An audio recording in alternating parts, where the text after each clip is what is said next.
자, 안녕하십니까. 대장개미 이순신입니다. 자, 지금 대우건설 장 초반부터 강한 급락이 나오면서 우리 주주님들 지금 많이 좀 혼란스러우실 겁니다. 일단 오늘은 둘러 말하지 않겠습니다. 바로 한번 시작을 좀 해볼게요. 일단 대우건설 같은 경우에 우리가 리스크로 생각하고 있던 부분들이 어제 영상에서도 제가 좀 말씀을 드렸지만 그대로 반영이 된 겁니다. 하지만 여기서 중요한 거, 제가 여러분들한테 최근 영상들에서 계속 강조드렸던 게 대차와 공매도 세력이 어떻게 움직이는지가 결국에 중요한데, 얘네가 의도적인 움직임을 계속해서 보여주고 있기 때문에 여러분들은 지금 이 상황을 좀 읽어봐야 된다라고 말씀을 드렸어요. 단순히 주가가 빠진다고 무조건 싹 다 던지고 이런 게 아니라 거래량이라든지 수급이라든지 다양한 부분들은 좀 살펴볼 필요가 있다라고 말씀을 드렸죠.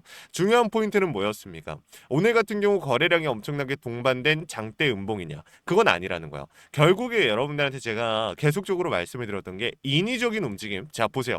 프로그램 장 시작하자마자 대량 투매 던지면서 하방으로 주가 꺾어 놓고 시작합니다. 하방으로 이 주가를 꺾어 놓고 시작하는데 어떻게 해요? 이 구간 다시 한번 주가 회복하려고 하니까 매도 물량, 그 다음에 다시 한번 명확하게 하방으로 꽂아주고 이 저점에서 물량 받아주는, 그리고 이 반복적인 움직임들이 나오고 있다는 거야. 그리고 이뿐만이 아니라 지금 장 초반에 누가 프로그램을 이용해서 이렇게 많은 물량을 던졌는가 하고 봤더니 한국투자증권.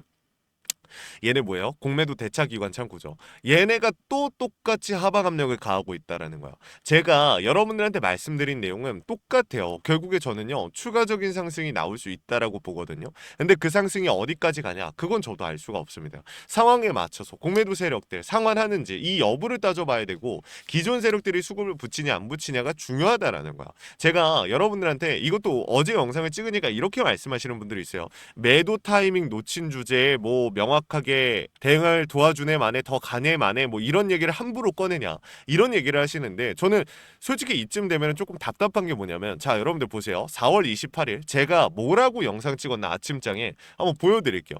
4월 28일 영상을 보면 차명 계좌를 통해 장대 양봉이 나온 것처럼 보이지만, 제가 항상 말씀드렸어요. 신고 영역에서 윗꼬리, 거래량이 동반된 윗꼬리는 절대 좋은 신호가 아니다 라고 몇 번이나 말씀을 드렸습니다. 그쵸? 자, 왜 그런지 지금부터 설명을 드릴 거고, 결론부터 말씀드릴게요. 저는 이제 매도해야 된다라고 보고 있습니다. 영상 시작한 지 1분 만에 말씀드리면서 시작을 했어요. 이날 처음으로 대우건설 영상 매일같이 이때부터 하루 영상 2개씩 촬영하면서 한 번도 매도 얘기 꺼낸 적 없다가 이때 처음으로 매도 얘기 꺼냈어요, 여러분들. 그리고 나서 주가 밀리기 시작하죠. 자랑하려고 말씀드리는 게 아니라 명확하게 짚고 넘어갈 건 짚고 넘어가자라는 거야. 근데 지금 여기서 매도에 대한 타이밍 여러분들한테 말씀드리고 나서 영상 촬영하는 이유 뭐예요? 여기서 매도 못하신 분들 많기 때문에, 제 영상을 모두가 본 게 아니기 때문에. 그래서 현실적으로 대응을 어떻게 하냐? 하단 매물까지 제가 밀릴 수 있다라고 말씀드렸죠. 정말 강하게 밀린다라고 하면 어디까지? 29,000원 선까지 밀릴 수도 있어요. 다만 그렇게 빨리 밀린다라고 하면 대차 상환 물량들 들어와 주거나 기존의 세력들이 이탈하지 못한 상태에서 수급이 붙어주기 때문에 어떻게 된다? 한 번에 강하게 한번 빵 쏴주고 정리할 가능성이 높다. 그러니까 한 번에 상방에 대한 추세가 나와줄 거고, 거기서 우리는 고점 신호를 잡으면 된다라는 거야. 자, 나는 이미 이 하단에서 정리를 오늘 했다라고 하면은 여러분들께서 또 그러면 다시 들어갈까 이렇게 말씀하시는 분들 계실 수 있는데, 그러지는 마세요.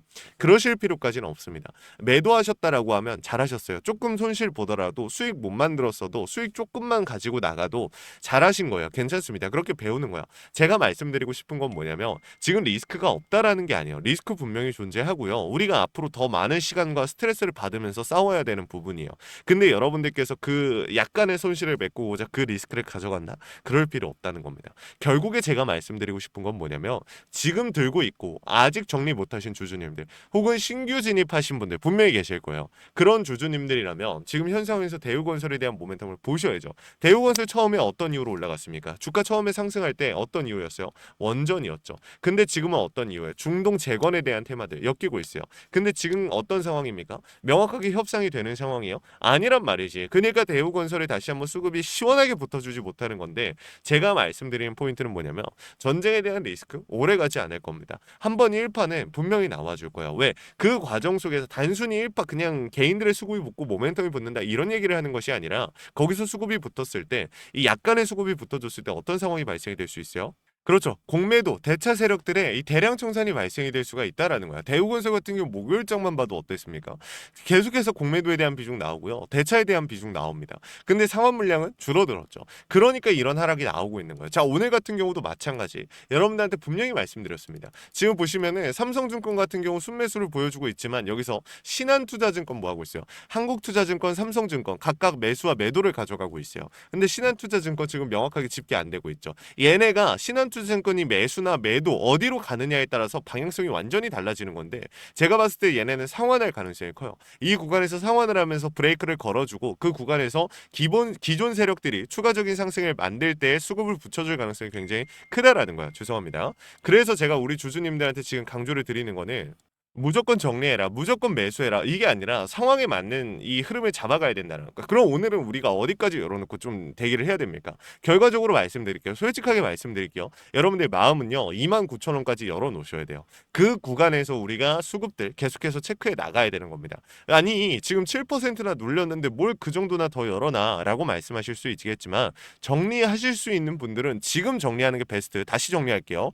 정리할 수 있는 사람들은 지금 정리하는 게 베스트이고 결국에 오늘 아래 꼬리 달면서 말아 올리는 패턴이 나올 가능성이 제일 크거든요. 근데 그 차이가 크지 않을 수가 있고 만약에 계속해서 우리가 원하는 수급이 안 들어와 줄 경우에는 어떻게 될 수 있어요? 그대로 29,000원까지는 열어놔야 된다.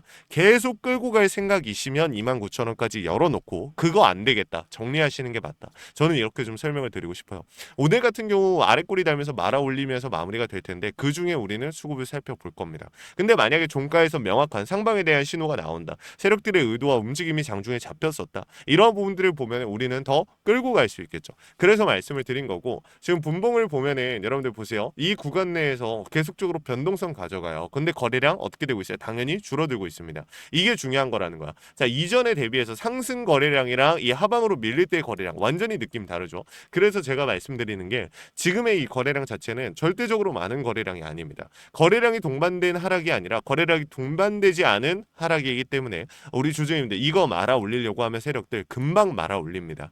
그러니까 여러분들께서 너무 많이 빠졌고 위험하고 세력들이 다 나갔나 보다 이런 생각보다는 현실적으로 지금 숫자에 내가 감당할 수 있는지 없는지를 먼저 보시고 내가 조금 더 29,000원까지 밀리는 거 감당할 수 있겠다. 그럼 여러분들께서 잡아가시는 게 맞다라는 거야. 그래서 말씀을 드리는 겁니다. 아시겠죠? 자, 위에다가 빠르게 좀 전달을 드릴게요. 번호 하나 띄워놨습니다. 010-3425-4496 위에 있는 번호로 우리 대우건설 주주님들께서 대우라고 두 글자 남겨주시면 제가 무조건 뭐 고점 얼마에서 정리시켜 드릴게요. 이런 약속을 드릴 수는 없겠죠. 하지만 제가 할 수 있는 선에서 최선을 다해서 고점에서 정리할 수 있도록 도움을 드릴 겁니다.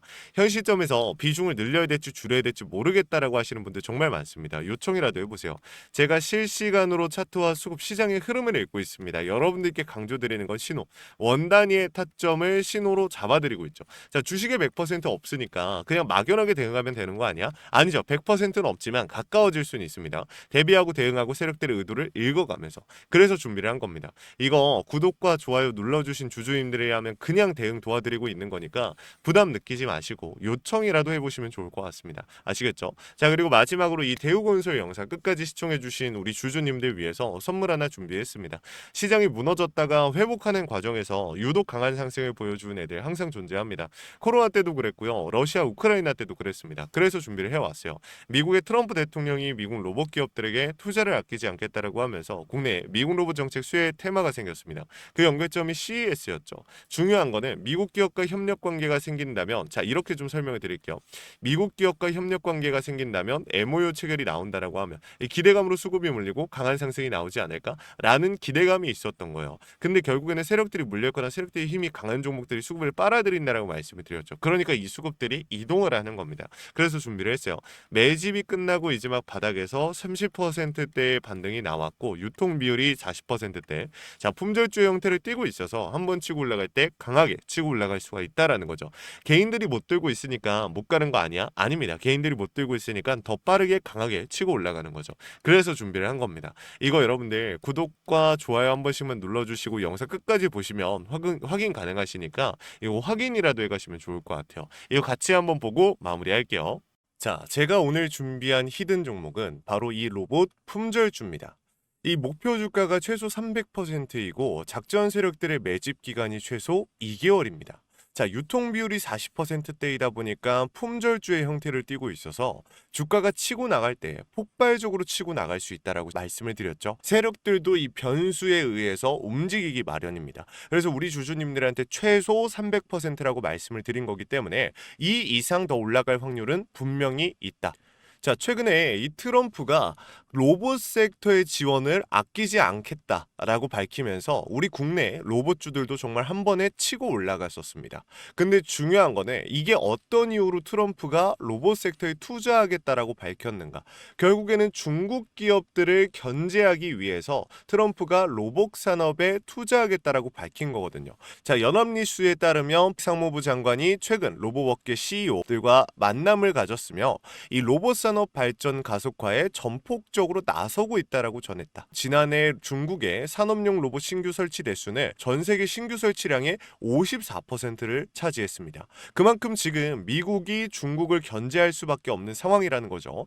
자, 23년 기준으로 중국 공장 내 산업용 로봇은 180만 대로 미국의 4배에 달했습니다. 자, 이 미국의 로봇 업계는 관련 공급망을 강화하고 기술력을 확보하겠다라는 거죠. 자, 그러면은 우리가 지금 이 현재 미국 기업과의 연관성을 가지고 있는 국내 기업들 뭐가 있어요? 두산 로보틱스, 자, 레인보우 로보틱스, 현대 로보틱스, 여러분들이 알고 계신 거죠.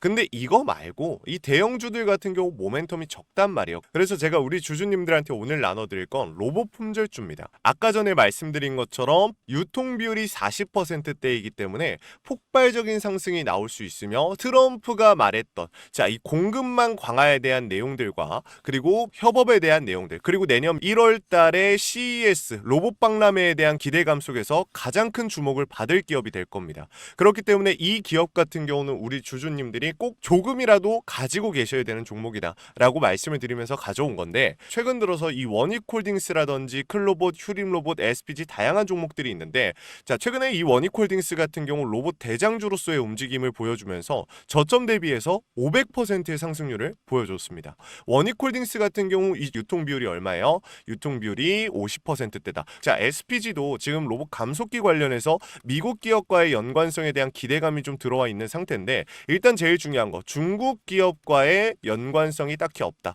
자, 사실 로봇 섹터가 중국 기업들과의 연관성이 아예 없기에는 어려워요. 근데 이 SPG나 원익홀딩스 같은 경우는 사실 이 연관성이 굉장히 적다라는 거죠. 그래서 이 SPG 같은 경우 저점 대비 220%의 상승이 나왔습니다. 자, 그래서 제가 우리 주주님들한테 지금 보여드릴 이 종목은 26년도 시장을 장악할 종목이 될 거예요.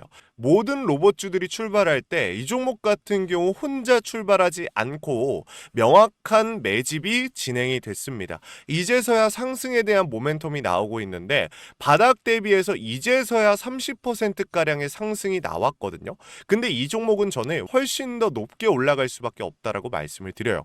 유통 비율이 40%이면서 품절주의 형태를 띠고 있고, 지금 개인들이 털려나가면서 외인들이 물량을 확보하고 있는 상태입니다. 그렇다 보니까 지금 현 시점에서는 폭발적인 상승을 준비하고 있는, 힘을 능축시키고 있는 단계에 있는 건데, 26년도 대장 섹터가 어디요? 로봇이란 말이에요. 이 로봇 섹터를 장악할 수 있는 이 대장주가 시간이 많이 남지 않았고, 이 기대감들은 이제 막 반영이 될 것이며, 스마트 팩토리에 대한 기대감을 가지고 있는 기업이기 때문에 지금 현 구간에서 1월 달에 노란봉투법 시행에 따라 폭발적인 상승이 나올 겁니다. 그 전에 우리 주주님들 어떻게 해야 돼요? 잡으셔야겠죠. 그리고 26년도 내내 올라갈 종목이기 때문에 여러분들한테 바로 나눠드려 볼게요. 자, 위에 제가 번호 하나 띄워드렸어요. 제 개인 번호인데, 자, 히든이라고 우리 주주님들이 두 글자만 남겨놓으시면은 종목명과 원 단위의 타점을 같이 보내드릴 겁니다. 26년도 시장을 장악할 로봇 섹터의 대장주가 이제 등장을 하는 거기 때문에 여러분들 놓치지 않으셨으면 좋겠어요. 원익홀딩스 처음에 뭐라 그랬어요? 제가 우리 주주님들한테 원익홀딩스 알려드렸을 때 굉장히 많은 주주님들 뭐 이런 잡주가 어떻게 대장주가 되냐라고 했었는데, 저점 대비 500%의 상승이 결국에 나왔죠. 똑같습니다. 여러분들 이 종목도 지금 시장에서 주목을 받고 있지 못해서 그렇지, 이제 막 1월 달에 노란봉투법과 로봇 박람회 CES에 대한 기대감이 들어와주고 세력들의 매집이 끝난 상태이기 때문에 지금 이 기회 놓치게 되면 울며 겨자 먹기로 사야 될 겁니다. 그러지 마시고 지금 조금이라도 담아놔 보세요. 자, 이 종목 우리 요청하시는 분들 선착순으로 빠르게 나눠 드릴 거니까 구독, 좋아요 꼭 눌러주시고요. 자, 그러면 다음번에 더 좋은 영상으로 찾아뵙겠습니다. 감사합니다.